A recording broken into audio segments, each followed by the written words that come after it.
Et on termine cette édition avec une initiative portée par une association dans un petit village au sud de Metz. Elle propose de la médiation animale aux étudiants qui vivent mal cette crise sanitaire. Un bon moyen pour retrouver de l'énergie. Élise Kousmac et Frédéric Madier. Et puis progressivement, vous allez à la rencontre en fait des chevaux qui vous attirent. Échapper un instant à un quotidien rendu morose par les restrictions sanitaires, c'est le programme du jour de ces étudiants. Aujourd'hui, les cours par écran interposé ont été remplacés par de la médiation animale. Point fort de cette activité, elle se déroule en présentiel. Ça nous permet d'avoir un bol d'air. C'est vrai qu'en ce moment, on est beaucoup stressé à cause des cours et de la situation actuelle. Et du coup, partager un moment avec les animaux, c'est vraiment agréable. Avec cette expérience, on arrive à mieux s'écouter.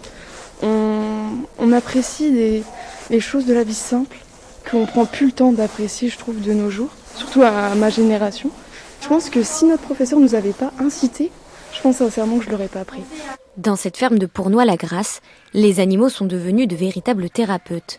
Après un temps d'échange et de partage de leurs émotions au début de la séance, les étudiants tentent de créer du lien avec l'animal. Une expérience inédite qui fait sens pour leurs professeurs. J'ai retrouvé mes étudiants le 4 janvier à la rentrée. Et on a beaucoup échangé un petit peu sur le confinement, sur le couvre-feu. Je me suis aperçue qu'ils n'allaient pas très très bien. Et j'ai décidé du coup de proposer à mes étudiants, en accord avec Nathalie qui me l'avait proposé, de les amener ici pour qu'ils aient une autre expérience de vie. Cette rencontre entre animaux et humains procure un réconfort naturel, stimule et éveille les sens.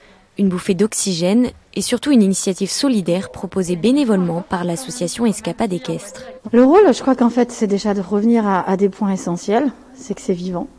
Et d'un coup, quand on se rend compte qu'on est vivant, on se rend compte qu'on ne va pas si mal que ça. C'est ça la médiation. C'est essayer de se dire ça allait pas, mais en fait si, ça va. Ces ateliers de 2 heures sont proposés à des groupes d'étudiants volontaires. Une aide supplémentaire et originale pour aider une jeunesse dont la santé mentale est fragilisée par la crise sanitaire.